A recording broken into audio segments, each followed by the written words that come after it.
Bom dia, gente. Bom dia, bom dia, bom dia, bom dia. Meu nome é Leonardo Zucarato Ferreira. Tenho aqui a ideia de fazer uma grande digressão sobre essa obra, A Genealogia da Moral. Comecei com a primeira aula e a proposta que eu tenho hoje é dar a segunda aula sobre a genealogia da moral. Essa segunda aula Nesta segunda aula, nós trabalharemos assuntos referentes à segunda dissertação do livro de Nietzsche, A Genealogia da Moral. E esta dissertação, ela trata de um conceito de Nietzsche que nós trabalharemos hoje, chamado a má consciência. Má consciência. Então, o objetivo da aula de hoje, começando aqui nossa aula, é definir a má consciência. Mas para trilhar esse caminho, eu pretendo trilhar o mesmo caminho. Claro, isso acaba sendo sempre puxando para uma interpretação nossa, mas é assim mesmo. Eu pretendo aqui trilhar o caminho do autor. Então, a minha proposta é falar sobre a má consciência, mas nós acabaremos passando em vários outros assuntos do autor. Eu poderia antecipar os assuntos, mas eu acho que estragaria muito da surpresa do que a gente vai ver na aula. Então eu pretendo deixar em silêncio. A aula de hoje, ela vai ter duas características. Eu considero a aula de hoje bastante surpreendente. Nietzsche ele vai trabalhar alguns conceitos com a gente cujas palavras são familiares, são assim comuns, a gente usa no nosso dia a dia. Mas o que eu acho surpreendente da aula de hoje é que Nietzsche redefine essas palavras de uma maneira inovadora. Eu não diria para a época. Para a época era muito inovador o que ele estava dizendo, não obstante o fato de outras pessoas já dizerem coisas parecidas. Mas o sentido que nós hoje damos a algumas palavras e que ele vai dar a essas mesmas palavras sentidos diferentes torna a aula de hoje bastante interessante. Sob esse ponto de vista, bastante interessante. Uma outra característica dessa aula é que ela é bastante carregada. Eu já estou me planejando aí para dar no mínimo 2 horas de aula. Eu sei que vai demorar bastante essa aula. Por quê? Porque essa aula é bem mastigada, entendeu? Essa aula tem muito detalhe, muitos conceitos, vai demandar muitas explicações. Então, eu já aproveito aqui logo de cara para me desculpar se essa aula ficar muito técnica. É possível que fique assim. Eu já aproveito para me desculpar e para esclarecer que não é por falta de vontade minha que eu mastigo essa aula, mas é porque o conteúdo ele talvez não tenha como ser diferente. Então eu não quero ficar enrolando muito aqui. Eu já vou tocar o barco, tá? Bom, depois de assistir a primeira aula, é importante que você assista a parte 1, né? Não vá direto na parte 2. Assistida a primeira aula, acho que nós já podemos entrar em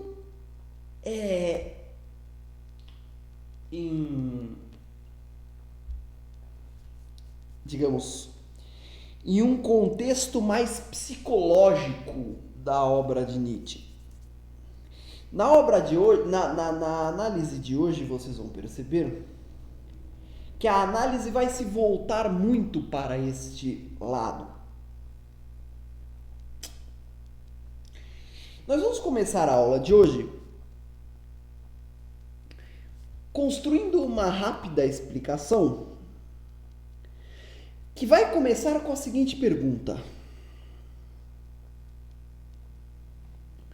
o que são os afetos? O que são os afetos?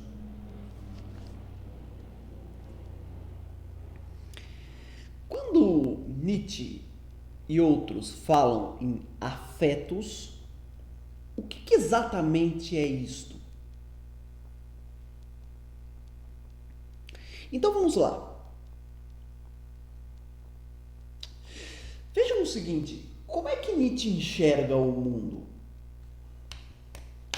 Imagine que existe o mundo, para Nietzsche, certo? E existe você. Ora, para Nietzsche, não há nada que separe você do mundo. Você é parte do mundo. Você é algo do mundo. Correto? Então, isto te obriga a estar constantemente em contato com o mundo. Quer dizer, não há nada em você que te permita transcender, escapar do mundo, ir além do mundo, ficar fora do mundo. Você está no mundo e está em contato com o mundo sempre. Ora, que tipo de jogo você joga com o mundo? A relação entre você e o mundo ela é marcada por uma competição.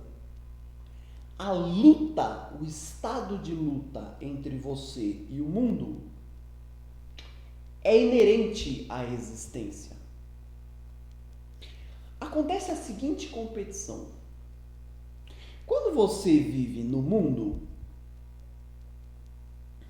como a essência do homem é a vontade de poder, você procura em todo momento impor-se sobre o mundo. Você procura a todo momento impor sua vontade sobre o mundo.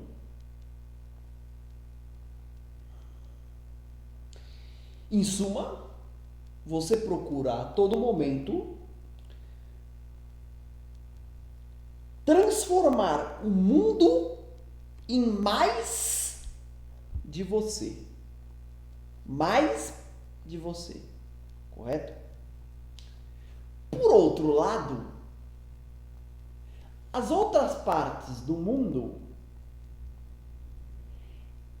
elas também são vontade de poder. Então elas também procuram conquistar outras partes do mundo. E isso eventualmente inclui você. Então, o mundo também tenta ter mais do mundo em você. O mundo também tenta se impor sobre você. De modo que a existência do homem é esse constante estado de luta entre um mundo e um algo que quer um se impor sobre o outro. Pois bem, nessa existência, você encontra então, como eu já disse, o mundo. Mas você não encontra todo o mundo ao mesmo tempo. Você encontra partes do mundo, certo? Partes do mundo. Essas partes tentam se impor sobre você e você tenta se impor sobre elas. Quando você se encontra com essas partes do mundo, essas partes determinam em você. Essas partes, deixa eu ver como eu posso falar isso. Essas partes, elas atingem você de alguma forma. E atingir você significa que essas partes, entre aspas, entram em contato com você. Entram em contato. Então, por exemplo, eu estou aqui em casa, de repente um carro lá fora começa a buzinar. É uma parte do mundo que entrou em contato comigo. Eu estou aqui em casa e um porra qualquer de um vizinho começa a fazer um barulho. Uma parte do mundo entrou em mim. Com todo respeito. Eu tô, por exemplo, sei lá. Bom, vocês já entenderam, né? Você está sempre entrando em contato com o mundo. Esse contato com o mundo é permeado por essa luta. Ora, nesta luta, o corpo seu, o seu corpo, o seu organismo, vai vencendo algumas lutas com o mundo, correto? Lembrem-se do que eu falei. Você tenta se impor ao mundo, o mundo tenta se impor a você. Não há meio termo. Ou você se impõe ao mundo, ou o mundo se impõe a você. Não tem aqui, digamos, estado de paz. Ou você se impõe ao mundo, ou ele se impõe a você. Ora, a existência humana é uma coleção de vitórias e derrotas. Ou seja, em alguns encontros com algumas partes do mundo você se impõe, em outros encontros com outras partes do mundo você perde, você é subjugado. Normalmente, quando você vai lutar, você põe as cartas na mesa, o mundo põe as cartas na mesa, e aí quem tem mais força domina quem tem menos força, certo? Então, vocês já entenderam por que alguém quer virar juiz. Porque o juiz é um cara que consegue se impor a maioria das vezes que se encontra no mundo, tá? E o motivo é o mesmo para o fato de que as pessoas não querem ser um qualquer, porque geralmente o qualquer é aquele que é sempre subjugado, tá certo? Então, o que eu queria dizer para vocês é que nesse jogo cotidiano, às vezes você ganha, às vezes você perde. Ora, eu vou chamar as vitórias de aumento de poder. E eu vou chamar as derrotas de diminuição de poder. Nietzsche interpreta aumento de poder e diminuição de poder como expressões de sentimentos. Então acontece assim.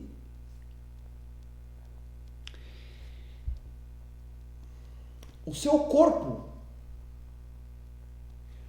quando nota que se impôs a um determinado mundo,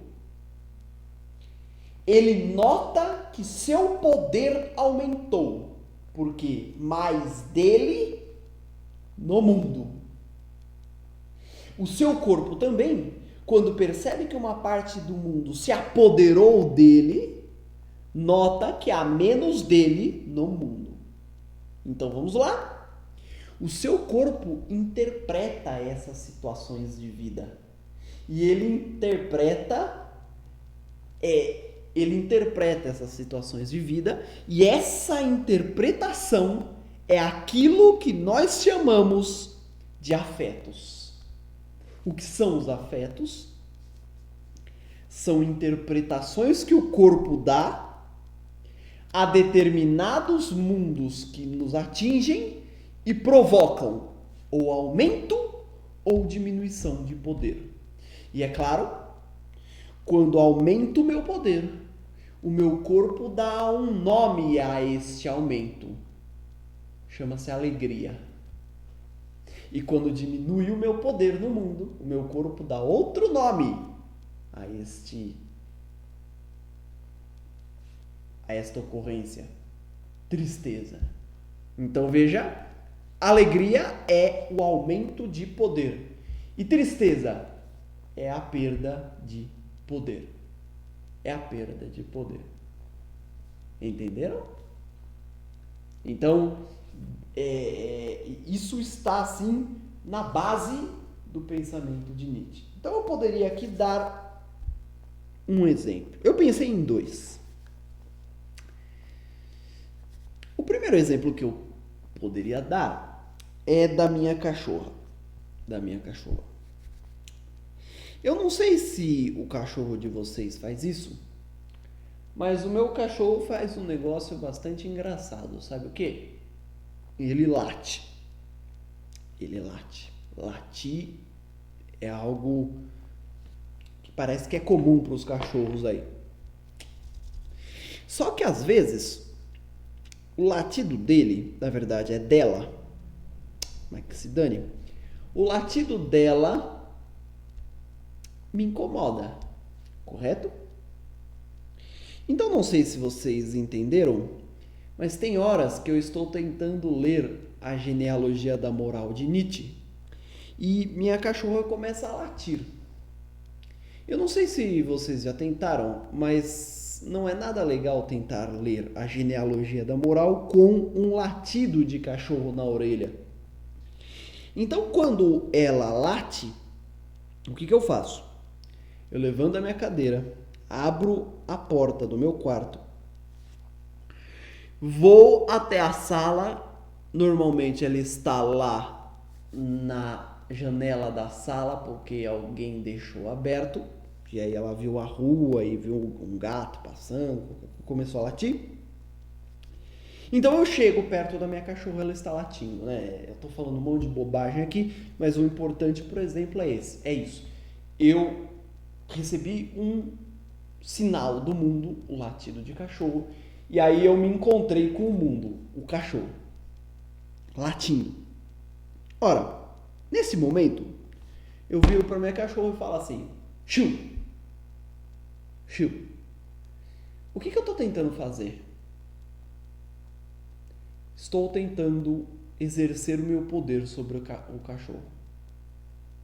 Exercer o meu poder.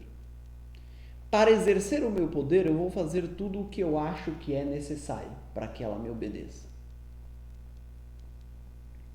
Então, quando eu vou tentar fazer isso, o que eu vou tentar fazer? Eu vou tentar impor a minha vontade sobre a vontade do cão. Tá? Então, sou eu me impondo a outra parte do mundo. Ora, existem duas alternativas que podem acontecer. Dois mundos possíveis. O primeiro mundo é o mundo onde ela olha pra mim, se caga de medo e abaixa a cabeça e fica quietinha. Nesse momento, eu a venci. Eu a subjuguei. Eu a conquistei. Existe agora algo de mim nela, que é o quê? É o temor. Tá certo? E aí ela achou por bem baixar a cabeça. Nesse momento, eu sinto alegria.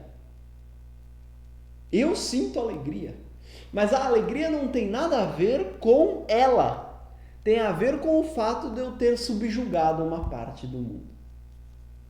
Então, o que eu faço? Eu fico alegre. Ai, que boazinha, não sei o quê. Entenderam? Por outro lado, um outro mundo possível é o mundo onde ela olha para minha cara, olha para a janela de volta e continua latindo. É um mundo bem possível, inclusive. Nesse momento, o que vocês perceberam? Que eu não consegui impor a minha vontade sobre o mundo. E consequentemente, quer dizer, O mundo se impôs sobre mim, porque agora eu tenho que aturar o latido. Não consegui fazê-la calar. Ela continua latindo, agora o mundo se impôs sobre mim. O mundo está falando, entre aspas, para mim assim, olha, se você não gosta do latido, o problema é seu, o latido vai continuar. Tá certo? Então, nesse momento, eu me entristeço. Mas não pelo cachorro, e não é o cachorro que é ruim em si. Simplesmente eu me entristeço porque vi meu poder diminuir. Então está aí. Aumento e diminuição de poder, interpretados como sentimentos ou afetos. O que são afetos? Interpretações do corpo. Eu poderia dar um outro exemplo. Imagine que coisa que nunca acontece, né? Esse tipo de coisa nunca acontece. Você vai sair de casa, vai pegar um ônibus para ir trabalhar, para ir estudar, etc. E quando você está a 50 metros do ponto, passa o ônibus que você precisava pegar. E como o ônibus nas grandes cidades brasileiras são eficientes, você sabe que o próximo vai passar daqui a uns 40 minutos. Então o que você faz? Você sai correndo atrás do ônibus, gritando para o motorista, gritando pela misericórdia do motorista, para que ele pare essa porra desse ônibus. E aí você grita, bom, me espera, me espera, me espera. De novo, 2 mundos possíveis. No primeiro mundo, ele me espera e eu entro no ônibus todo feliz, com uma cara de que venci o mundo. E de fato venci. Impus minha vontade sobre o mundo. Então é alegria. É alegria. Por um outro lado, o que pode acontecer também, sobretudo se você não for mulher, é o cara acelerar e te deixar gritando na rua. Nesse momento, além das pessoas ficarem te olhando com a cara de se fudeu, você ainda vai sentir tristeza, vai xingar o motorista, falar que ele é um filho da puta, etc. Mas nada disso importa, o motorista não é ruim em si. O que aconteceu simplesmente é que você não conseguiu se impor ao mundo, o mundo se impôs sobre você, você vai ter que ficar esperando. É o mundo dizendo novamente para você o seguinte, você tá com pressa? Foda-se, espera o próximo. É isso. Então você se entristece. E é por isso que em todos os pontos de ônibus a sensação é de tristeza. Porque no carro, com o carro, você entra e dirige, o mundo te obedece, até você pegar o trânsito pela frente. No ônibus, você é obrigado a esperar pelo mundo. Então, o que impera no ponto de ônibus é a tristeza. Entenderam? Simples a explicação. Simples, mas complexa. Então, eu convido vocês a avaliarem as alegrias e as tristezas e perceberem se por trás de toda e qualquer alegria e tristeza que vocês tiveram, não tinha no fundo uma vontade, um domínio de si sobre o mundo ou um domínio do mundo sobre você. Quer dizer, eu convido vocês a fazer esse exame pessoal, vida de vocês. Certo, gente? Bom, vamos dar mais um passo.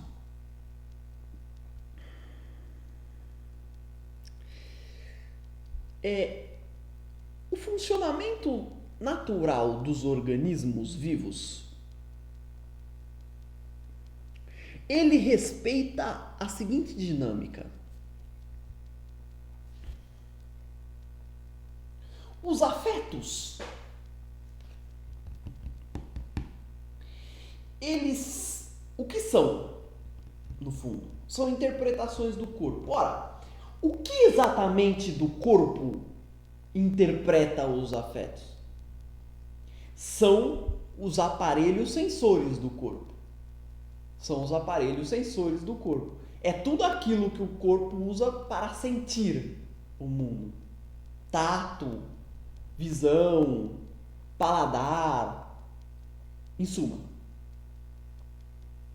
O corpo tem um aparelho nervoso E esse aparelho sente o mundo, correto? Este sentimento que o aparelho nervoso tem, que é uma interpretação que a gente já viu do aumento e da diminuição de poder, esse aparelho sensor, basicamente são os afetos, correto? Pois bem, qual que é o comportamento normal, natural, saudável de todo o organismo vivo? A dinâmica é essa. Este aparelho sensor, ele é uma espécie de membrana receptora. Ele recebe os estímulos do corpo, mas normalmente esses estímulos, esses afetos, não ficam na membrana receptora. A membrana receptora é uma espécie de local de passagem para os afetos irem para onde? Para o que nós vamos chamar de inconsciente. Então, o processo dos organismos vivos normalmente é este. É um estímulo que se transforma em afeto quando atinge o corpo e um afeto que vai para o inconsciente, passando por essa membrana de sentidos, mas isto passando pela membrana de sentidos. Esta membrana, isso que eu estou chamando de uma membrana de sentidos, é um local de passagem. Os afetos vão passando e vão entrando no inconsciente, passando e vão entrando no inconsciente. E o inconsciente vai determinando comportamentos ao corpo. Mas eu quero que vocês percebam isto.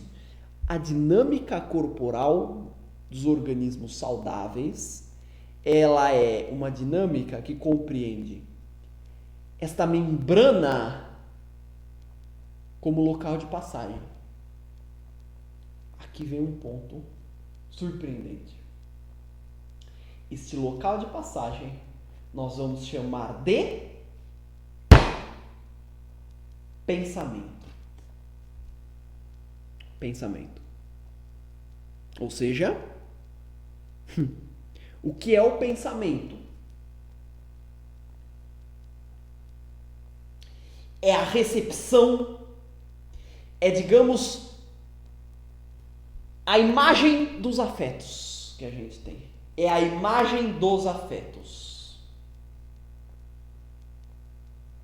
Então, o que precisa ser dito aqui é que o trabalho saudável do pensamento é um trabalho onde o pensamento é um pensamento de passagem.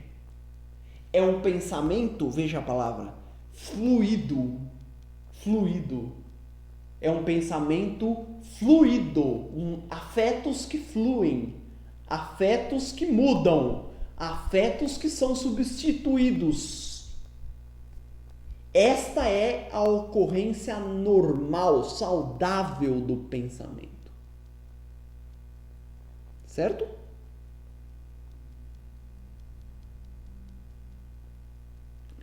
Vejam vocês. E o pensamento saudável, ele tem um atributo que é o atributo do esquecimento. Aqui é muito curioso o que Nietzsche chama de esquecimento. O esquecimento, ao longo da história até Nietzsche, foi tido como uma chaga, como um defeito. O que Nietzsche está dizendo, não. O esquecimento, ele é símbolo de saúde. A capacidade de esquecer é sinal de saúde. Por quê? O que é o esquecimento? é o atributo de um pensamento saudável. O que é o esquecimento? É um instrumento do pensamento. O esquecimento é um instrumento do pensamento. Por quê? Se a natureza do pensamento é a fluidez, o esquecimento é aquilo que permite a fluidez. Porque se todas as nossas sensações, os nossos afetos, não são os afetos o alimento do pensamento? Sim. Ora, se todo o afeto não fosse esquecido, o pensamento não fluiria, porque o pensamento se estacionaria num mesmo afeto.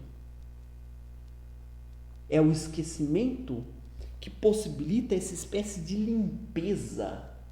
É uma espécie de chaminé que sempre tem alguém limpando, não acumula poeira, não acumula fumaça, né? O esquecimento é esta, eu vou chamar de faculdade,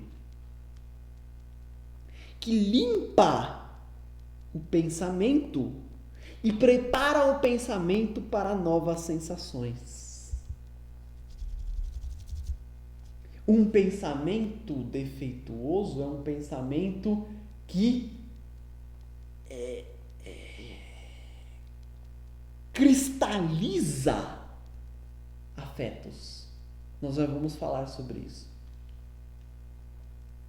Ora, Nietzsche chama este pensamento fluido de jovialidade. Jovialidade. Então veja que interessante. Quando hoje, na nossa cultura, nós falamos que alguém é velho e alguém é jovem. Normal, vocês já devem ter ouvido assim. Não, a juventude e a velhice não depende da idade, depende digamos, da fluidez de ideias. Não é isso. Não é isso. Jovialidade, veja que interessante, a ideia de jovialidade de Nietzsche é bem essa. Quem é o jovem?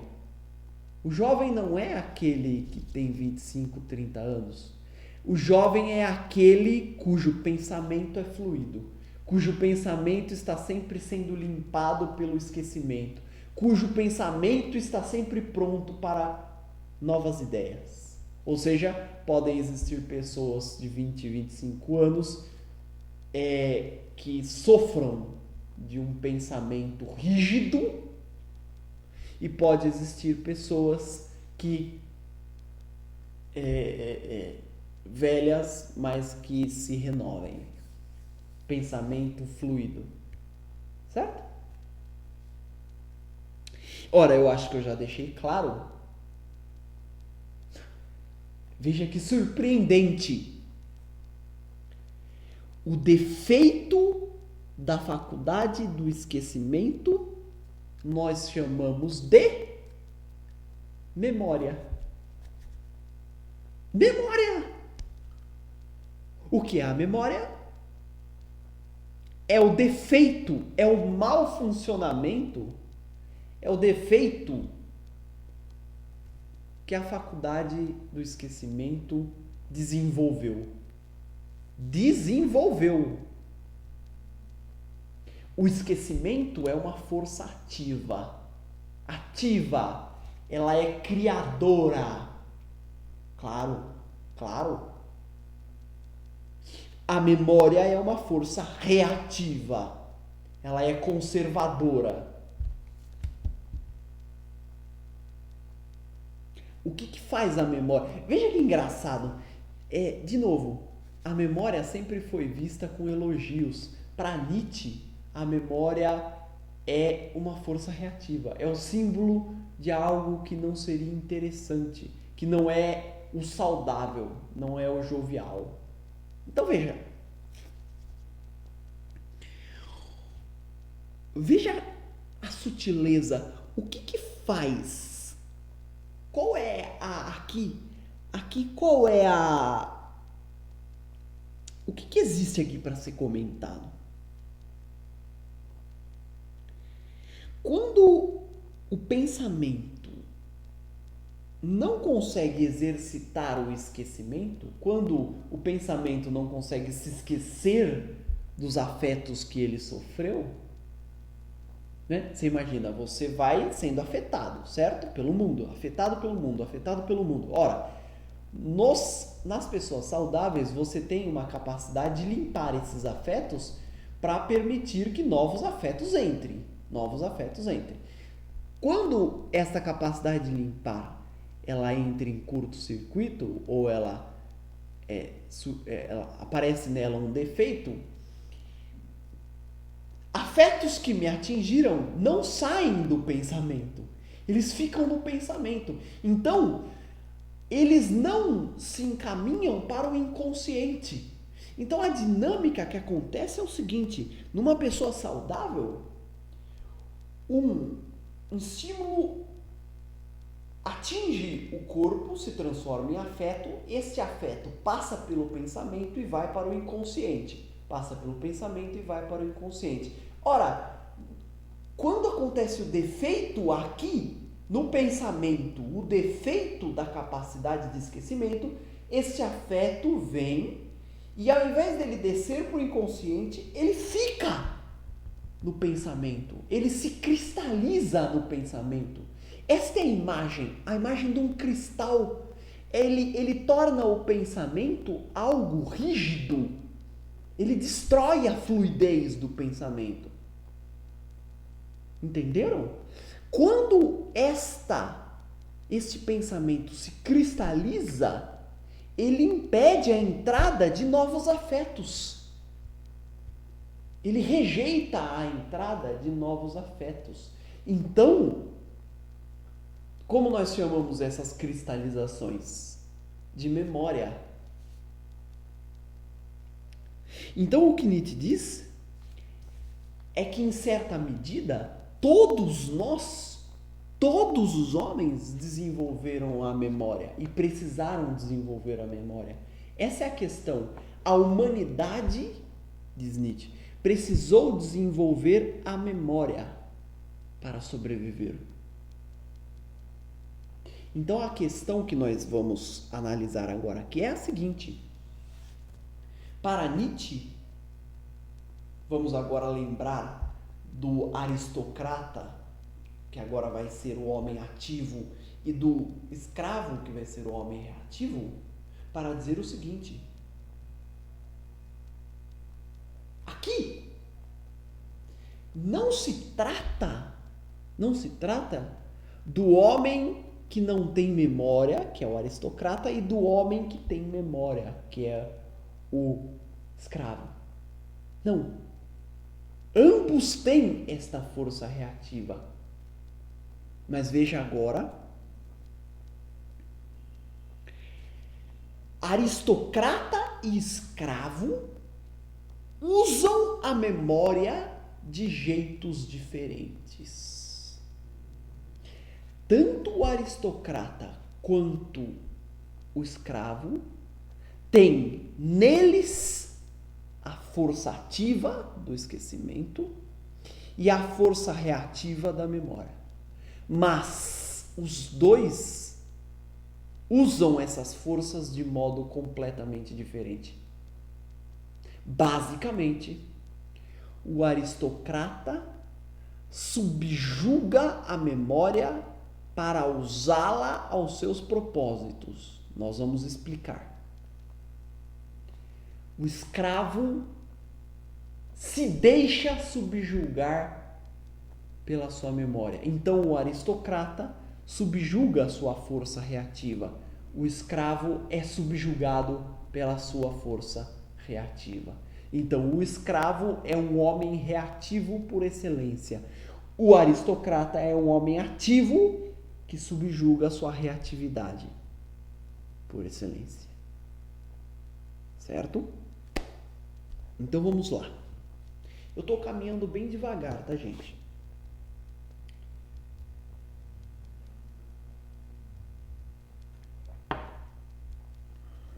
Como eu disse, a memória, ela é o defeito da faculdade de esquecimento. Esse defeito que a humanidade precisou desenvolver. Ora, a memória no aristocrata é o que Nietzsche vai chamar de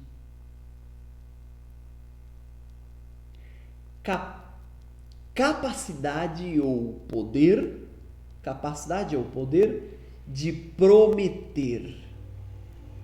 A memória no homem ativo, no aristocrata, no senhor, chamar-se-á capacidade de prometer, ou poder de prometer, poder de fazer promessas. Vamos explicar. O senhor,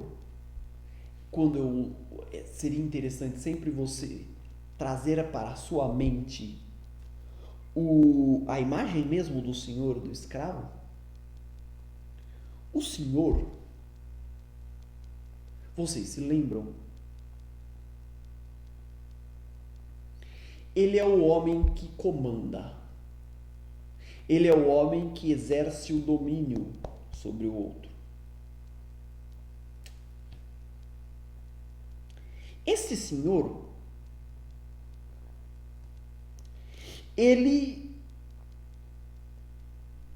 para exercer o seu domínio, o que ele começa a fazer?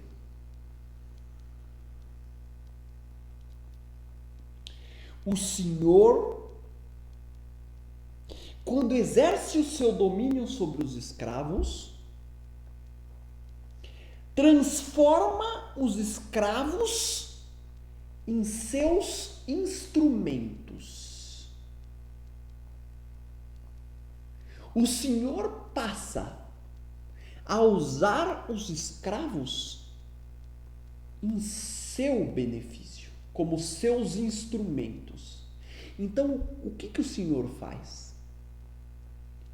O senhor imprime nos escravos uma forma. Qual forma? A sua forma.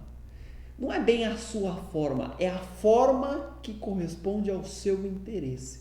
Por quê? Porque ele vai usar esse escravo. Então, o senhor, depois de subjugar o escravo, ele limita o escravo a uma forma. E por que ele faz isso? Porque ele precisa tornar o escravo alguém previsível, uniforme, previsível, alguém que ele possa, alguém que o senhor possa prever o comportamento. E você prevê o comportamento transformando o escravo em um instrumento. Só assim o senhor pode prometer. Quando é que o senhor pode prometer? Quando o senhor sabe o que esperar dos escravos. Então veja, o senhor desenvolve a capacidade da memória, ele usa, na verdade, a capacidade da memória para se lembrar das formas que ele imprimiu nos escravos, mas não para viver do passado, e sim para poder olhar para o futuro, para poder construir o futuro. Então veja, a aspiração do Senhor é a aspiração daquele que Nietzsche vai chamar de homem soberano. É a aspiração de alguém que quer fazer o seu destino. O Senhor quer a capacidade de prometer porque ele quer ser o autor do seu destino. E o autor do seu destino precisa imprimir formas sobre os escravos para poder usá-los para prometer. E o que é prometer? é poder criar uma distância entre o querer e o fazer para satisfazer o querer.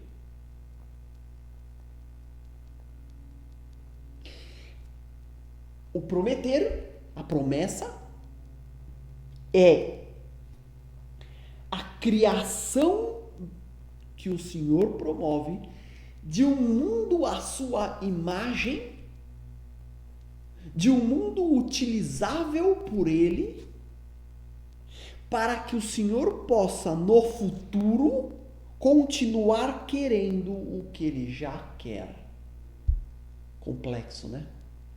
O que eu quero que fique para vocês é o seguinte: a ação do Senhor, o uso que o Senhor faz da sua memória é um uso que olha para o futuro. Então o Senhor não abre mão de novas ideias que eventualmente sejam interessantes a Ele. Então o Senhor subjuga a sua memória para usar e construir o seu futuro para Ele. Construa o seu futuro. Você é o autor da sua existência. Não no sentido de você é o autor da sua existência, mas não no sentido transcendente de você escapar do mundo e determinar e não se determinar pelo mundo. Não, no sentido de você controlar as determinações do mundo. Nós vamos falar bastante sobre isso. Como que o Senhor faz isso? Eu vou dizer depois.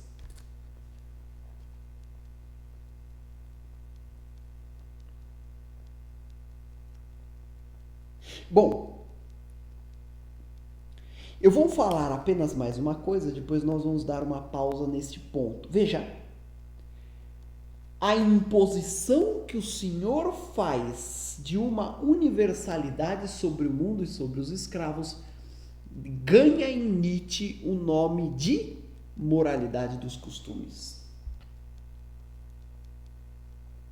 Agora nós vamos fazer uma pausa aqui e eu vou explicar como o escravo usa a memória para depois voltar e explicar como o Senhor vai uniformizar o mundo e em que sentido ele pode determinar-se. Então vamos lá.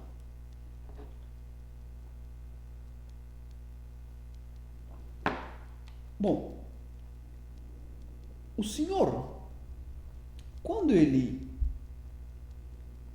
a memória no Senhor, nós já vimos, ganha o nome de poder de prometer, ou poder de promessa, enfim. Pelos motivos que nós já vimos na aula passada, quando o escravo desenvolve a memória, ele a desenvolve num sentido completamente diferente. Ele a desenvolve como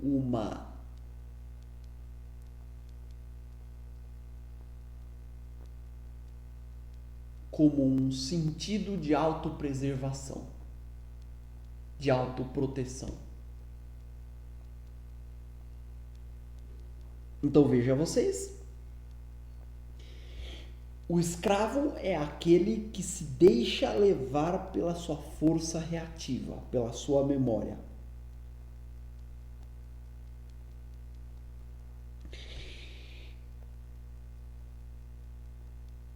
Eu vou primeiro citar o nome do conceito e depois eu explico. A memória no escravo ganha o nome de ressentimento.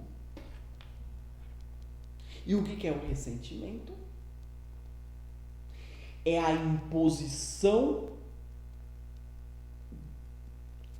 O ressentimento é a cristalização de um afeto no pensamento. Aí você vai dizer, mas isso não é a memória? Não, porque tem um detalhe.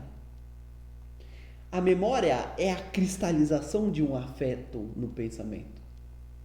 Mas o ressentimento é a cristalização de um afeto no pensamento com o sentido de fazer deste afeto um ídolo, uma regra, uma lei, algo que valha para sempre.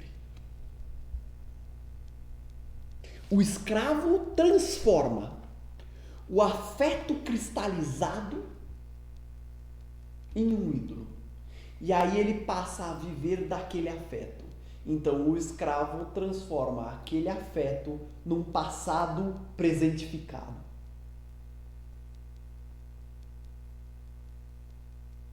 Eu vou dar um exemplo e depois a gente trabalha um pouquinho mais essa ideia.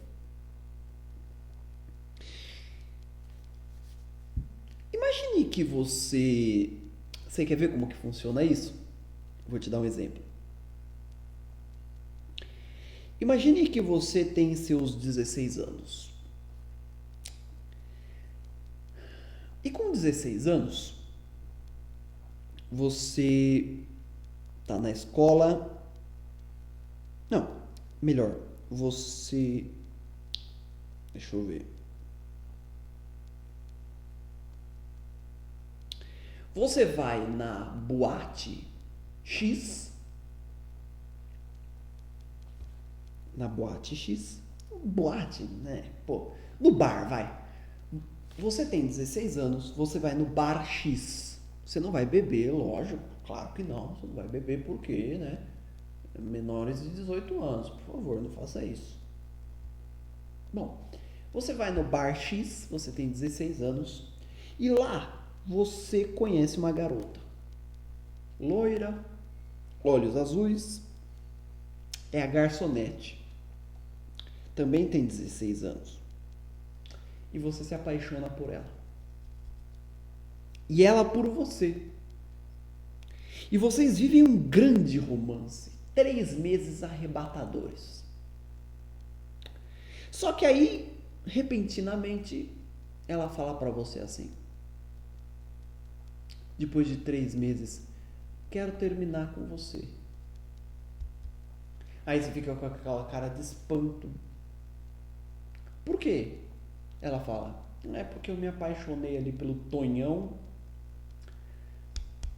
que tem aí 28 anos e ele é mais macho que você. Então aí, é isso aí. Tchau, trouxa. E ela vai embora. E você, 16 anos, volta arrasado para casa. Você volta pensando nela, com a garrafa de pinga na mão, pensa em suicídio.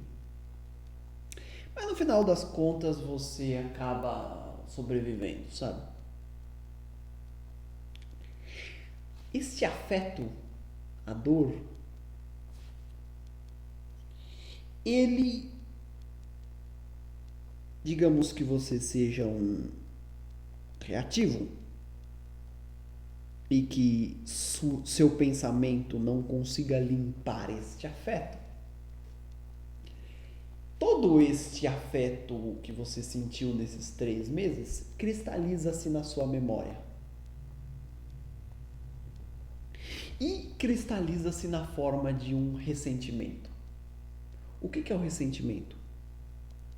É a cristalização de um afeto no pensamento.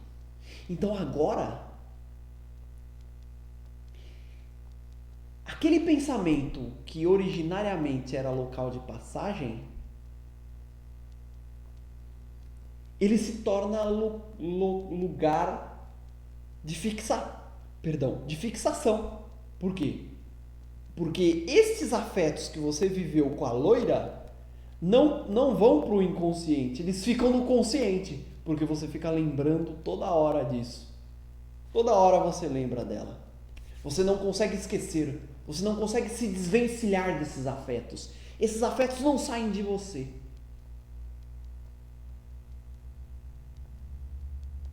Então o ressentimento é a cristalização dos afetos transformada em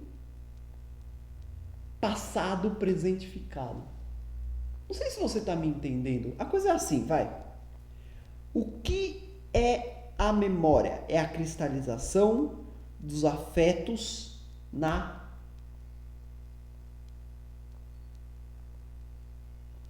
no pensamento. O que é a capacidade de prometer? É a cristalização dos afetos promovida pelo Senhor para que ele possa usar essa cristalização para impor uma forma ao mundo e determinar o mundo. E o que é o ressentimento? É a cristalização dos afetos, é a produção da memória, mas com o objetivo de travar o pensamento e impedir a entrada do novo. Então funciona assim. Você é um homem ressentido. Você pegou todos os afetos que você experimentou com a loira e ao invés de esquecer e partir para outra, você congelou-os no pensamento. Mas não como o Senhor que domina esse congelamento para impor novas formas ao mundo. Não, pelo contrário, você congelou esse pensamento. E o que você passa a fazer? Ao invés de esquecer toda esta memória e se abrir de peito aberto para um mundo que tem 3 bilhões de mulheres prontinhas para você, claro, algumas um pouquinho mais velha, mas ao invés de você abrir de peito aberto, olhar para o mundo e dizer: eu vou ser feliz, eu vou encontrar outras mulheres, curtir de novo, ter novas sensações, o que você faz? Passa a viver do passado. Por quê? Porque você cristalizou o passado no teu pensamento. Então você passa a procurar de novo reviver este afeto que você cristalizou. Então aparece uma morena na tua frente, você rejeita. O afeto da morena não entra em você, ele bate e volta. Aparece uma ruiva na tua frente, você rejeita. Você quer uma morena. E você quer uma morena no bar X. Você não consegue esquecer esses afetos. Tudo que você quer é reviver um passado que já passou. Mas você é incapaz de esquecer esse passado. E como é incapaz de esquecer, como você cristalizou esses afetos no seu pensamento, você não consegue dar um passo novo. Você não consegue esquecer. Normalmente, a gente consegue identificar os ressentidos por essa incapacidade de esquecer. Os ressentidos são torturados pela sua memória. A memória que fica revivendo a todo momento um passado e impedindo que a pessoa viva novos momentos. Isso Nietzsche chama de doença. Esse comportamento é um comportamento doentio. Veja a diferença que existe desse comportamento servil, escravocrata, para o senhorial. O senhor, ele constrói uma memória, que a gente chama de promessa, para os seus desígnios futuros. O escravo constrói uma memória, agora ressentimento, mas esta memória o domina. Então ele não consegue avançar a sua vida. Ele fica preso num passado. Ele não consegue viver propriamente. Ele não consegue viver. Por quê? Porque esse passado é um nada. Esse passado passou. Mas para ele ainda está na memória. Ele não consegue tirar. Então ele passa a viver uma ilusão. Um nada. Entendeu? Uma aspiração. Uma nostalgia. Assim são os nostálgicos. São ressentidos.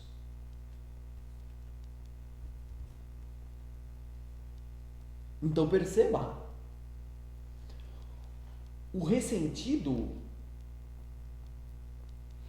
ele constantemente avalia o mundo, é uma inversão absoluta. Por quê? Porque o que normalmente faz o homem saudável? Ele define o mundo pelos afetos que ele vem recebendo do mundo. Então o mundo vai sempre mudando porque os afetos vão mudando. Ora, o doente o que faz? Define o mundo a partir do afeto cristalizado aqui. Então, assim, não é o mundo que muda sempre e que me impõe uma mudança de pensamento sempre. É o pensamento congelado, eterno, imutável, travado, que me faz ver o mundo de forma imutável, travada, doente, congelada, feia, doentia também. Certinho?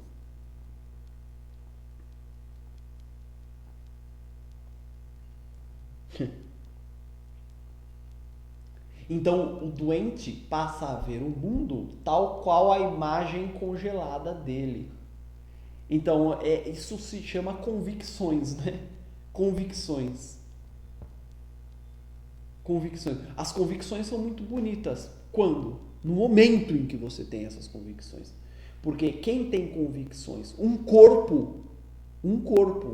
E, portanto, convicções são questões momentâneas de encontros seus com o mundo. No segundo seguinte, o mundo que encontrou, o corpo que encontrou um determinado mundo já mudou. Então as convicções são outras.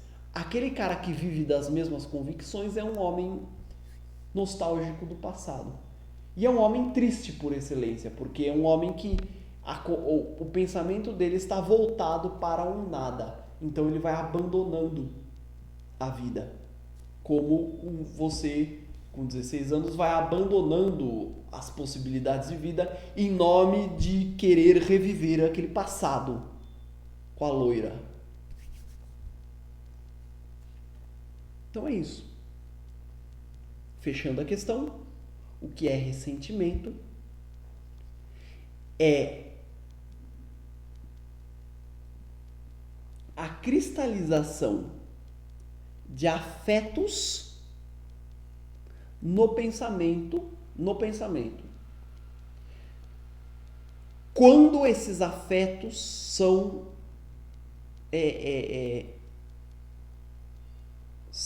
digamos, quando esses afetos acabam presentificando um passado. Ressentimento.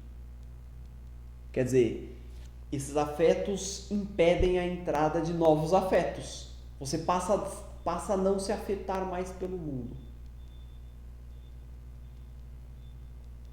Entendeu?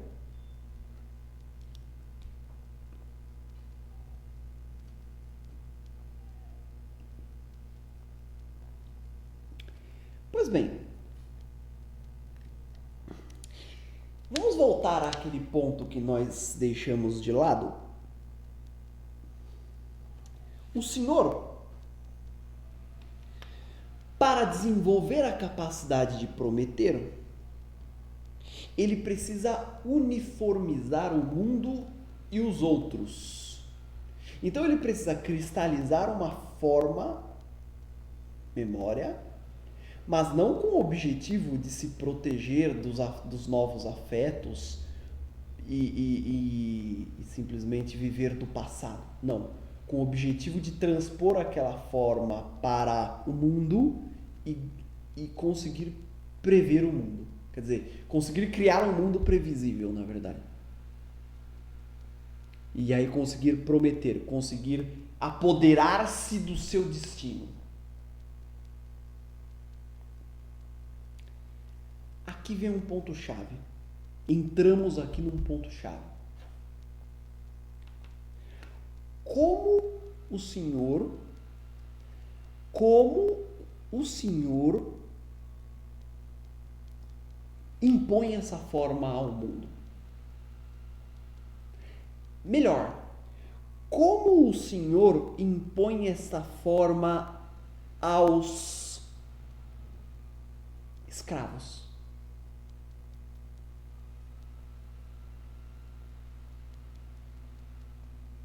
Através do castigo. Do castigo.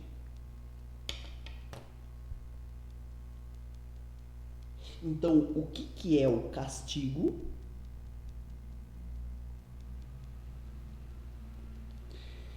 O castigo é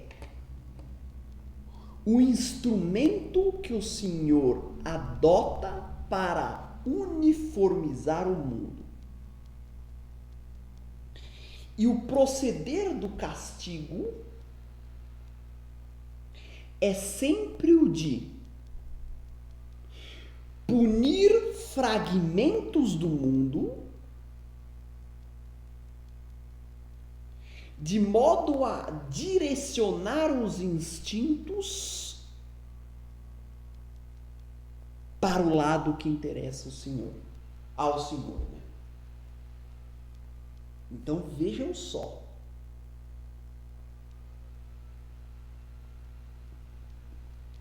Como é que o Senhor impõe uma forma ao mundo? Castigando todos aqueles que transgredirem essa forma.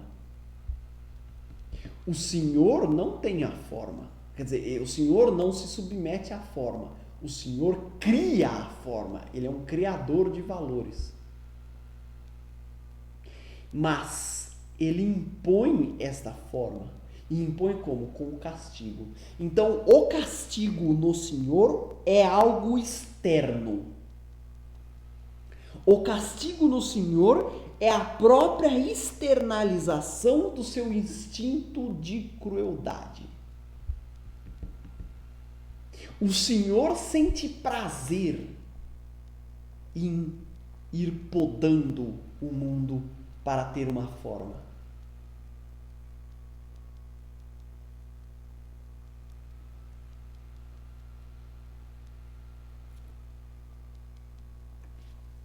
O Senhor usa o castigo como um mecanismo para afastar aqueles fragmentos de destino indesejáveis para ele. E a ferramenta dele é o quê? É a dor provocada pelo castigo. Ou seja, vejam que interessante, o castigo começou punindo não o responsável, mas o causador de algum dano. Então veja, esta forma que o Senhor impõe, esta socialização que o Senhor impõe, este regramento que o Senhor impõe,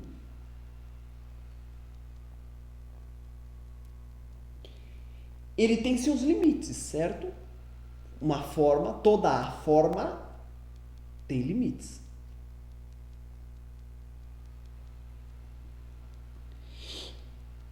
Esta forma e esses limites tem no castigo e na dor um instrumento de definição e de proteção dos próprios limites. O castigo e a dor são externalizados. E a sociedade que castiga para manter essa forma é uma sociedade que festeja o castigo e a dor, porque sabe que o castigo e a dor são a expressão do regramento. E mais, a externalização do instinto de crueldade do Senhor. O Senhor busca desenvolver nos escravos culpa. E a culpa aqui, isso é importantíssimo, a culpa não é uma culpa de responsabilidade. Ou seja, a culpa que o Senhor procura desenvolver não é a culpa que o cara vai sentir assim: eu sou o responsável, eu tive a intenção de prejudicar. A culpa desenvolvida pelo Senhor nos escravos, nos seus escravos, ela incide sobre aquele que causa dano. E quem causa dano? Quem transgride a forma definida pelo Senhor. Então o Senhor define uma forma e ele diz: quem ultrapassar esta forma vai ser castigado. E vai ser castigado por quê? Não porque admitia ser uma responsabilidade do tipo, você poderia ter agido diferente porque você é livre. Não, simplesmente porque você causou um dano à forma. Então veja, a punição na pré-história, por exemplo, não era aplicada a alguém quando esse alguém... Deixa eu reconstruir aqui. A punição na pré-história, ela não é aplicada sobre a premissa de que o cara que está sendo punido é livre e poderia agir diferente. Não. Quer dizer, ele é livre, ele poderia ter agido diferente, mas ele teve a intenção de fazer o mal. Portanto, ele deve ser punido pela intenção de fazer o mal. Não. Não é essa a ideia que se tem na pré-história. A ideia que se tem na pré-história é simplesmente essa: o punido teve uma conduta que não é interessante que seja socializada. Portanto, nós vamos puni-lo para que ele entenda que esta manifestação instintiva provocar-lhe-á dor. Então se pune não o responsável intencional, e sim o mero causador de dano, independente de ter querido ou não causar o dano. A própria ideia de querer ou não é uma ideia estranha ao mundo pré-histórico, ao mundo dos senhores, ao mundo dos aristocratas. Então o aristocrata, por exemplo, um escravo vai lá e acaba queimando uma parte da produção do senhor. O senhor vai puni-lo, mas não por achar que o escravo teve a intenção ou não teve a intenção. Ele não vai discutir isso. Ele vai punir o escravo para mostrar aos outros que eles devem tomar cuidado. Então, a punição que o Senhor aplica é uma punição externa. Esta punição tem o objetivo de externalizar. E externalizando é uma punição que se volta à sociedade. Veja, a questão aqui é o objetivo da punição, o objetivo do castigo. Qual é o objetivo do castigo para o aristocrata? É mostrar para os outros escravos como o Senhor quer que eles se comportem. Então veja, é a externalização do castigo, a externalização da dor e a própria externalização da crueldade. E mais, as sociedades aristocráticas festejavam o castigo, porque viam no castigo e na dor o fundamento para a construção social. É a dor o fundamento de estruturação da sociedade.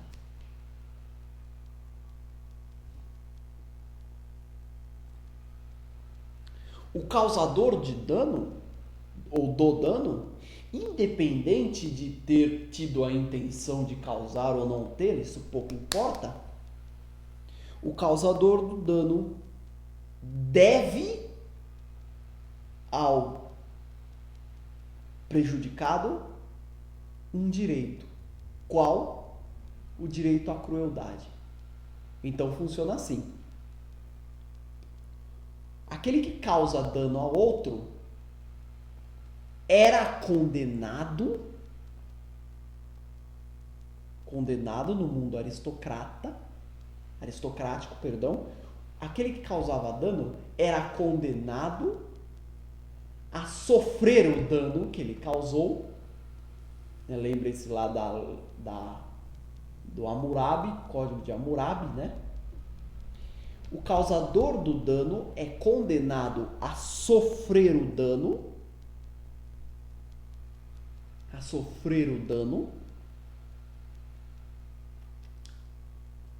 nas mãos do próprio cara que ele ferrou. Quer dizer, vamos supor que eu acabe, por qualquer motivo, causando dano a alguém. Esse alguém ganha o direito de me fazer sofrer. E aí está externalizada o sofrimento. E todos da sociedade sentem prazer e externalizam os instintos de prazer no sofrimento do outro. Então a questão aqui que eu quero ressaltar é o seguinte: as sociedades aristocráticas têm, na externalização da dor, do castigo, da crueldade, do prazer, um instrumento de imposição da forma que interessa ao senhor. E o castigo como um instrumento disso. Quer dizer, e aqui você vê que esses homens, os aristocratas, os que impõem a forma, eles têm os seus instintos liberados, externalizados. A dor é externa e socializada. A sociedade inteira vê e sabe que é a dor a construtora da sua organização. E por isso é que ela festeja a dor. Ela festeja o castigo de alguém. Ela assiste e gargalha. E os deuses dela também. Ela ela se alegra com o castigo de outro. Porque ela satisfaz seu instinto.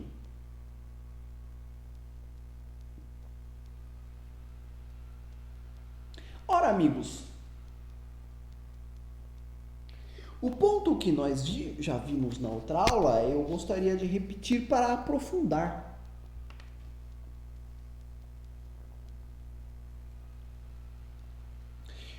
Se por um lado o Senhor impõe a sua forma e com isso consegue externalizar os seus instintos, os escravos ficam obrigados,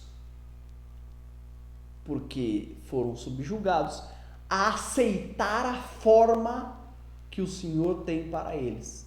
E quando eles são a isso obrigados, eles acabam não podendo ser eles mesmos. E eles acabam tendo que inibir, reprimir os seus instintos, ou uma parte dos seus instintos. Então esses escravos, como não podem anular os seus instintos, têm que virar os seus instintos para algum outro lugar. Eles não podem virar os instintos para o Senhor. Então o que eu estou dizendo é o seguinte: o Senhor, com tudo isso que nós falamos, ele externaliza os seus instintos. Que instinto? A guerra, a aventura, a violência, a crueldade, o domínio. Instintos humanos, todos nós temos isso. Os senhores externalizam isso nos outros, foda-se os outros. E os escravos não podem externalizar, por quê? Porque são subjugados. Eles não podem ser cruéis com o Senhor, porque eles não têm força para isso. Então o que eles têm que fazer? Ou eles externalizam esses instintos naqueles mais fracos do que eles. É o caso do escravo que vira capataz e maltrata os outros escravos.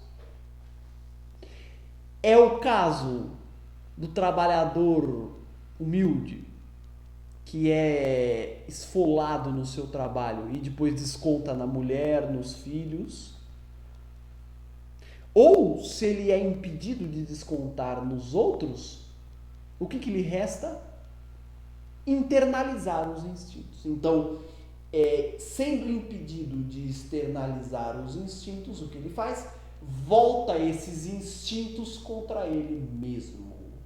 E quando ele volta os seus instintos, aquilo que era a vontade de fazer a guerra, aquilo que era a vontade de violentar o outro, que é uma vontade humana e universal, aquilo que era a vontade de ser cruel com o outro, aquilo que era a vontade de dominar o outro, não podendo fazer isso, é internalizado, volta-se contra si. Então se transforma em vontade de fazer guerra contra si, vontade de se violentar, vontade de ser cruel contra você mesmo, vontade de se dominar. Então, o empregado humilde, que não pode externalizar a sua violência no seu patrão, não pode externalizar na sua mulher, porque tem a Lei Maria da Penha que vai prendê-lo, o que ele faz? Internaliza a sua violência. Então ele passa a se violentar. E aí, violentando-se, o que ele passa? A beber, por exemplo. Se mata de beber, a fumar que nem um burro. Ele descarrega os seus instintos no único que sobrou, ele mesmo. Entenderam? Ele mesmo. Ora, a esta internalização dos desejos, dos instintos de violência, de guerra, de domínio, vamos repetir numa expressão: desejo de sacrifício. Ou seja, o homem dos instintos internalizados, o escravo, o homem potente, ele nutre um grande desejo de sacrificar-se, de violentar-se, de fazer mal a ele mesmo. E qual é o nome? Qual é o nome do valor daquele que sente o desejo de sacrificar-se? Altruísmo. Altruísmo. Amor ao próximo. Não egoísmo. Desinteresse. Eu estou fazendo bem para ele. Amor ao próximo. Abrir mão de mim em nome dele. O que é tudo isso? Altruísmo. O que é altruísmo? No fundo, é o desejo de se sacrificar. É o desejo de se martirizar. É o desejo de se machucar. É o desejo de abrir mão de você mesmo. Por quê? Porque é o desejo de se violentar. Por quê? Porque você é um bosta tão grande que o único que você consegue violentar é você mesmo. Então os maiores altruístas foram os maiores fracos da humanidade. Os maiores altruístas foram os maiores merdas, os maiores escravos que a humanidade já viu pisar sobre a terra.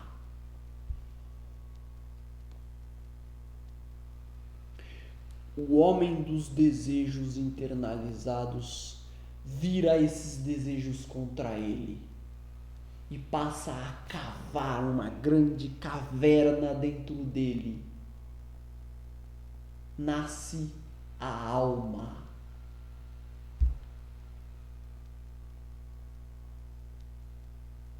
O homem dos desejos internalizados faz surgir uma expressão que ele chama de alma. A alma é uma invenção simbólica e corporal do homem interior. Por quê? Porque o homem interior inventa a alma para ter um pretexto para se violentar e se dominar. Porque o que é a alma? Nas palavras de Platão, por exemplo, a alma é aquilo que vai dominar o corpo, dominar os apetites. É aquilo que vai acabar violentando o corpo, porque eu vou ver uma puta de uma mulher gostosa na minha frente e não vou poder fazer nada, porque afinal de contas eu sou um padre, sou os apetites do corpo, não, eu não posso me mover pelos apetites do corpo, etc. O que é tudo isso? Desculpinha barata para se violentar. Desculpinha fajuta para se sacrificar. Para descontar os instintos violentos no único que você pode, porque o resto é mais forte que você. Então você desconta em você mesmo. A alma é natural de todo aquele que imagina ter uma alma. São os fracos. Os fracos. Os fracos. O aristocrata pode até falar que tem alma, mas a alma com características totalmente diferentes. Essa alma aí do fraco, ela é sempre essa vontade. E veja, esta alma ao longo da história ganhou vários nomes. A história humana vai mudando o nome da alma, mas o desejo de sacrifício e de autoviolência dos fracos continua o mesmo. Alguns nomes da alma, vai. Razão. Temos que pensar com a razão. A razão não é um bom motivo para abandonar os instintos, os sentidos. A ciência, por exemplo, não faz isso a toda hora. Os cientistas, não. O mundo da ciência não interessa não interessa o seu estado corporal fisiológico. São dados objetivos, são fatos da realidade, os desejos não entram, é só a razão. É a alma do meu jeito, religiosa tanto quanto. Outro nome da alma, o pensamento de Descartes. Outro nome da alma, consciência de classe, consciência social, consciência ecológica. Consciência ecológica, que tal? Que tal essa?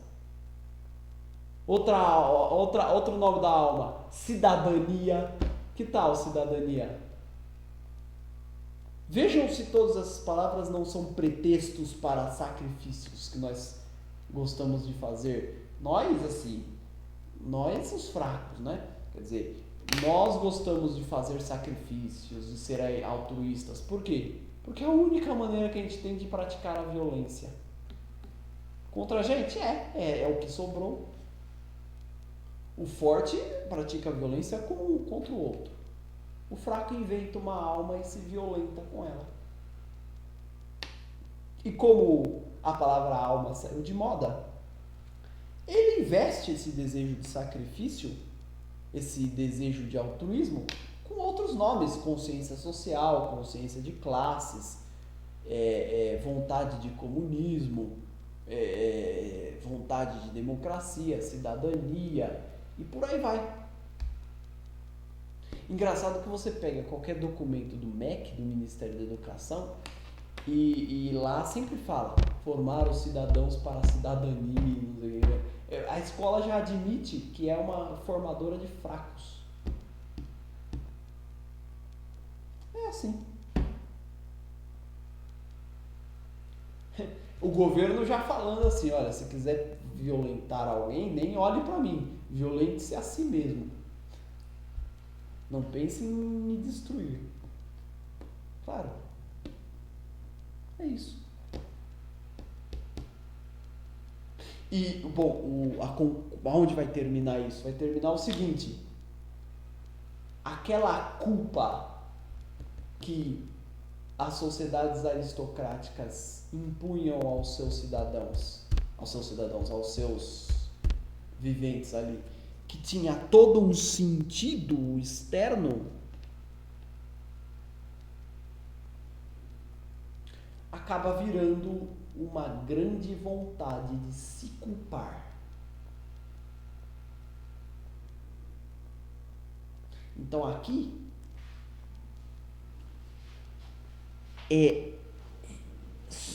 na sociedade de escravos acontece uma inversão interessantíssima é que tanto a culpa, quanto a dor, quanto o castigo mudam de função. A culpa passa a ser, né? A culpa que era algo externo, quer dizer, o castigo que era algo externo e que existia com o objetivo de produzir no outro culpa, mas não era uma culpa com o sentido de responsabilidade livre, mas era uma culpa com o sentido de um causador de dano. Essa culpa na sociedade cristã, na sociedade dos fracos, essa culpa tem o sentido de culpa de si mesmo. Por quê? Porque é a internalização dos sentimentos. Quer dizer, o que faz o cristianismo? Pega aquele instinto exterior e internaliza. Os fracos internalizam a vontade de crueldade que era difundida na sociedade para dar forma à sociedade. Ele internaliza esta vontade de crueldade, de dor. Ela internaliza esse castigo. O castigo passa a ser um dado da consciência. Um dado da consciência. O castigo perde a sua função externa e agora ele ganha uma função interna. Então eu passo a ser um autocastigador de mim mesmo, entendeu? Então o que é que surge? A má consciência. O que é a má consciência? É a consciência de culpa de mim mesmo. A má consciência é simplesmente isso. A consciência de culpa própria. A má consciência é a consciência de que, ponto 1, eu sou livre, ponto 2, eu defino minhas ações, ponto 3, se existem erros, eu sou o culpado. Isso é a má consciência. A má consciência é a consciência de culpa. É o ato de virar a culpa, que era algo externo, para o próprio sujeito.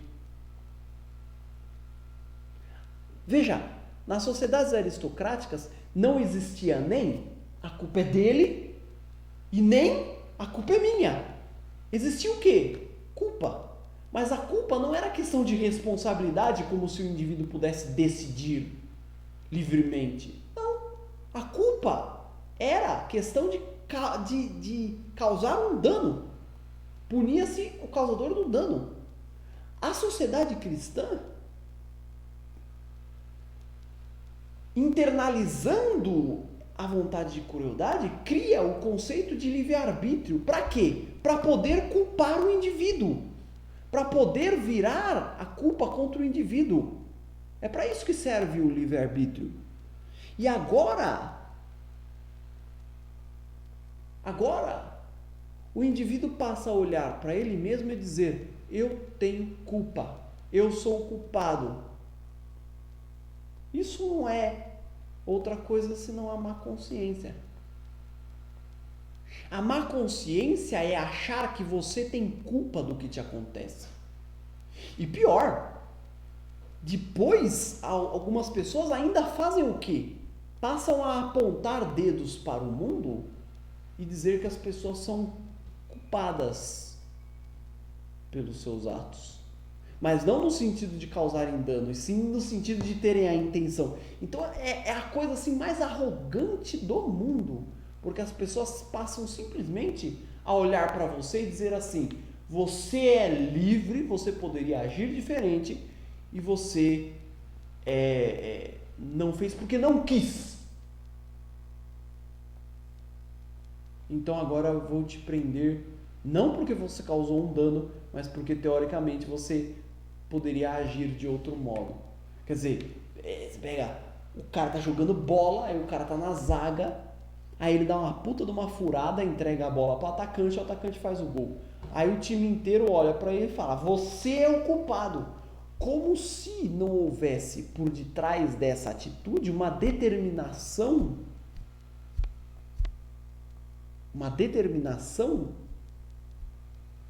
que tivesse levado este acontecer ao que só poderia ser, quer dizer, um fragmento de destino. Não, agora você ignora que as partes do mundo são fragmentos de destino e você diz, as partes do mundo podem se determinar, são livres, livre-arbítrio. Isso é um grande pretexto para você logo depois dizer, você tem culpa, você tem culpa, você tem culpa, você tem culpa, você é o culpado e eu sou o culpado. É só por isso que o cristão adora culpar tudo e a todos. Você tem culpa, você tem culpa, você tem culpa. E eu tenho culpa. Isso é o pior. Essa é a babaquice suprema. Eu tenho culpa. Essa é a babaquice suprema. É achar que você tem culpa. É você se convencer de que você tem culpa no cartório. O que é isso? Como se eu pudesse ser diferente do que sou. Você entendeu?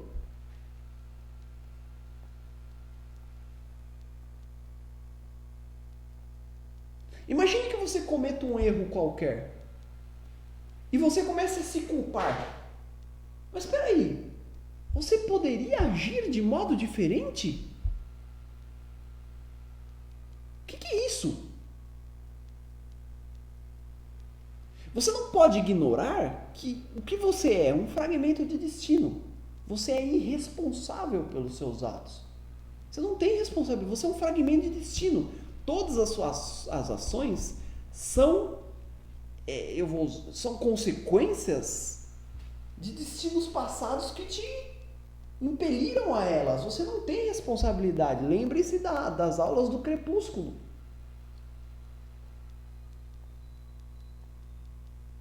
Mas o cristão não quer saber. Você tem culpa e eu tenho culpa. Por que o cristão adora dizer que ele tem culpa? Porque ele quer se martirizar, ele quer se machucar, ele quer se chicotear. Por quê? Porque ele precisa internalizar, ele precisa expressar aquele desejo de crueldade sobre ele mesmo. Então ele diz, eu tenho culpa. Isso é um grande pretexto para ele pegar um chicote e começar a se castigar e assim exercer o seu desejo de sacrifício. O que é isso? É a má consciência. A má consciência nada mais é do que a consciência de culpa. A consciência de culpa interna. Então a má consciência, ela surge da onde? Qual é o aspecto que faz surgir a má consciência? A internalização dos instintos de crueldade. As pessoas são cruéis.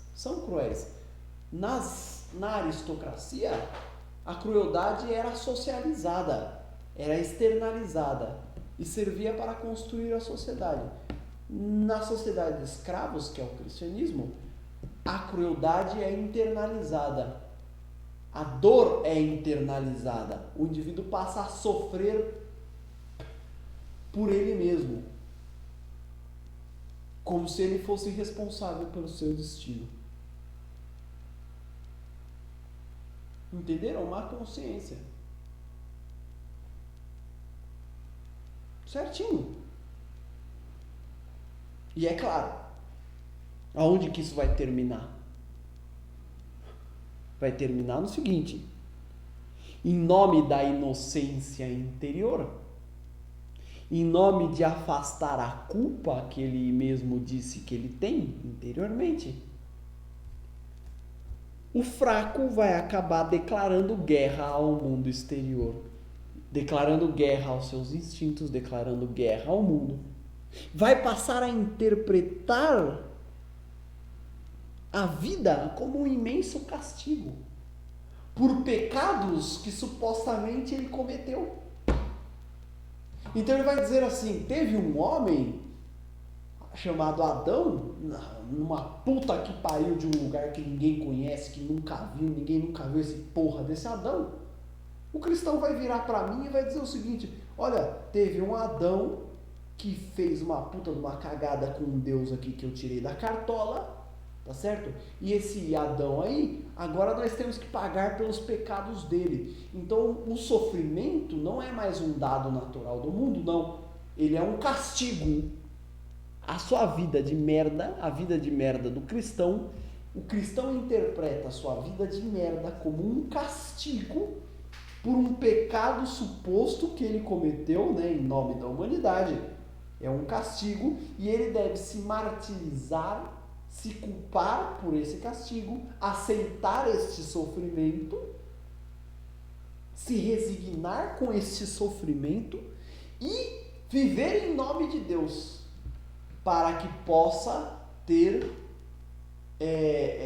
para que possa se livrar do sofrimento depois da morte. Claro, claro. Então é o seguinte, você vai viver se fudendo a vida inteira. Mas fica tranquilo, quando você morrer vai ter um mundo legal para você. Enquanto você estiver vivendo, infelizmente não vai ter. Mas quando você morrer, então esse papo é muito legal para o fraco, o escravo. Para o escravo é muito legal esse papo de, olha, depois que você morrer vai ter um mundo do caralho lá no inferno, lá no além que ninguém viu nunca, tá? Vai ter um mundo legal lá para você. Ah, mas e aqui? Bom, essa vida aqui é encarada como uma penitência em nome desse nada. Vocês entenderam onde vai chegar isso? Vai chegar nisso. Então você deve se sacrificar nesse mundo aqui. E o que é o sacrifício? É o altruísmo. É o amor ao próximo. O amor ao próximo é uma puta de uma palhaçada. É no fundo o desejo de sacrifício. O que é desejo de sacrifício? É a internalização dos instintos violentos que não podem ser externalizados. Acabou. Acabou. Então veja qual é o dado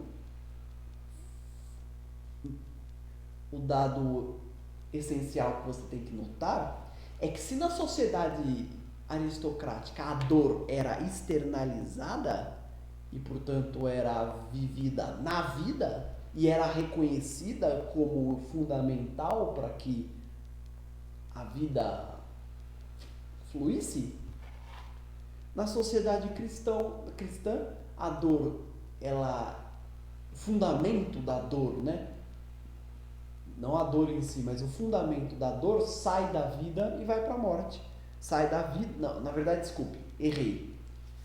Na sociedade cristã, o fundamento, se na sociedade aristocrática o fundamento da dor está na organização da sociedade, então ela é externalizada para que a sociedade possa funcionar, possa se organizar, na sociedade cristã, a dor, o fundamento dela, se volta para a mente do sofredor, que passa a se culpar, passa a se martirizar, passa a se castigar. O castigo vira algo interno, o castigo perde a sua significação externa, tá certo?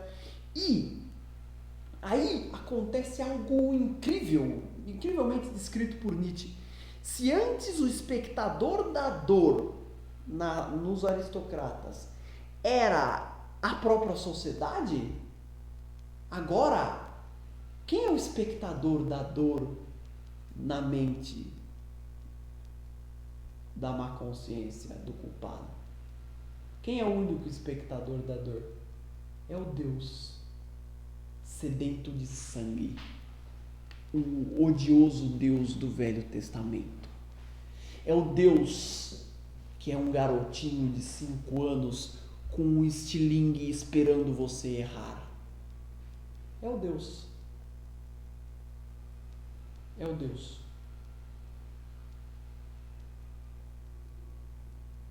Nesse momento, Nietzsche descreve um movimento muito interessante que é o seguinte: conforme vai chegando no cristianismo,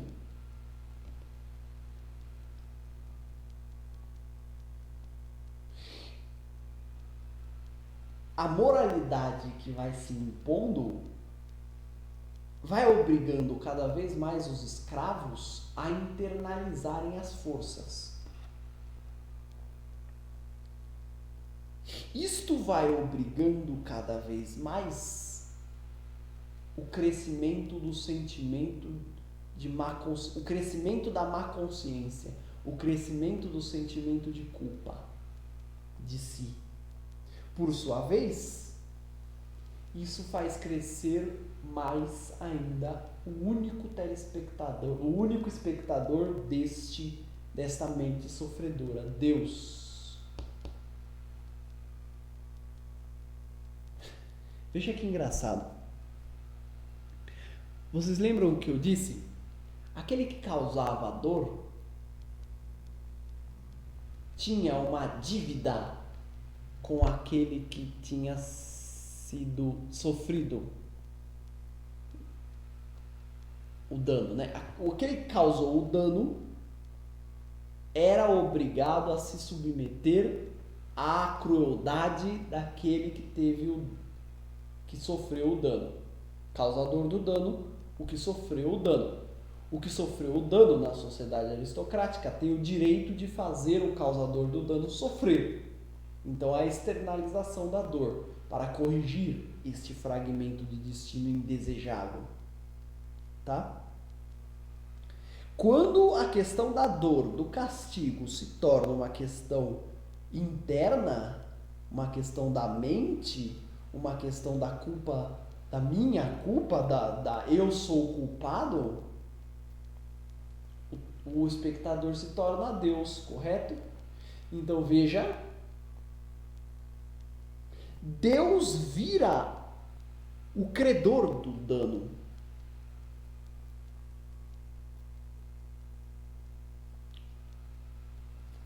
E o homem o devedor.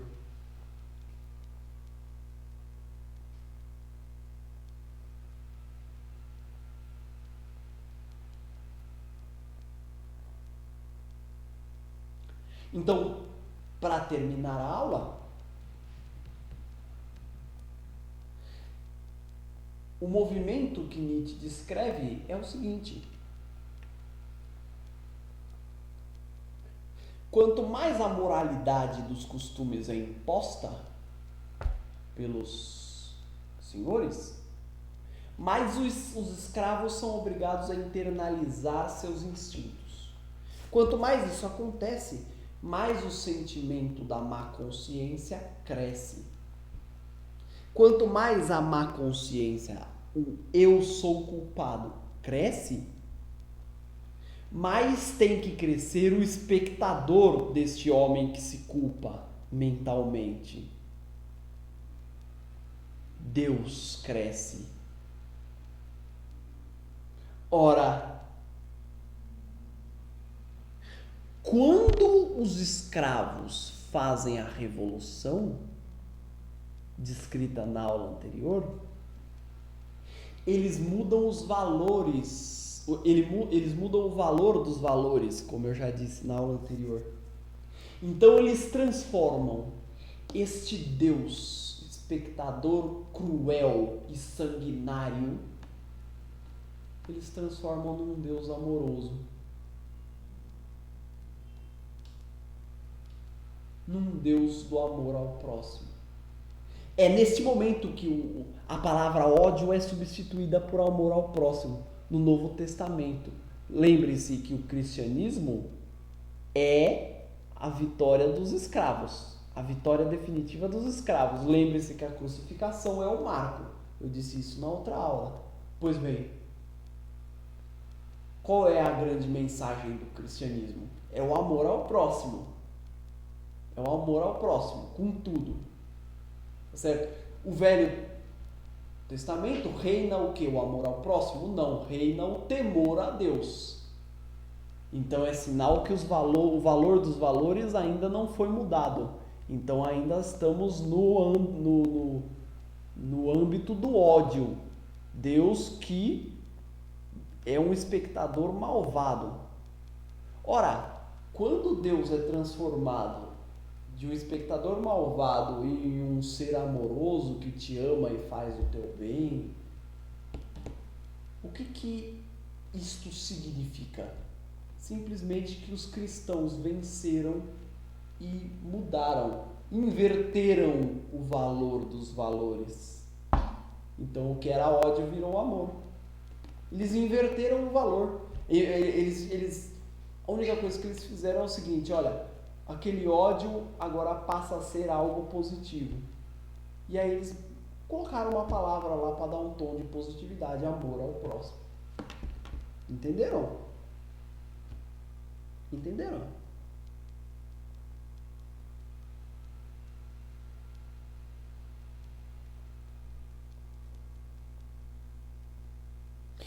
O cristianismo é marcado por um sentimento de culpa tão grande, por uma internalização tão grande, que Deus se torna uma espécie de credor eterno da humanidade. Ou seja, o homem deve sempre se sacrificar por Deus. Tá bom? Então é isso. Acho que eu pude descrever bem muitos pontos dessa dissertação. Tá bom, gente? É isso aí. Nada melhor do que curtir o Natal com esse tipo de reflexão natalina, né? É isso, tá? Então é isso. Não sei se eu vou poder dar a terceira aula antes do Natal, então se eu não puder, Feliz Natal aí pra você. Feliz Ano Novo, se eu não puder também. Feliz Natal, espero que o Papai Noel te dê uns presentes aí. Se quiser me mandar um presente do Papai Noel, eu não vou reclamar. Claro que eu tô brincando. Feliz Natal pra você. E obrigado a todos aí que me ajudaram a construir esse projeto, me deram aí apoio, ofereceram mensagens de reconhecimento e sugestões. E, bom, próxima aula temos a terceira e última aula sobre a genealogia da moral, tá certo? Na última aula falaremos sobre o ideal ascético, tá? Bom, até a próxima aula, desejo a vocês um bom Natal, tá bom? Tchau, tchau.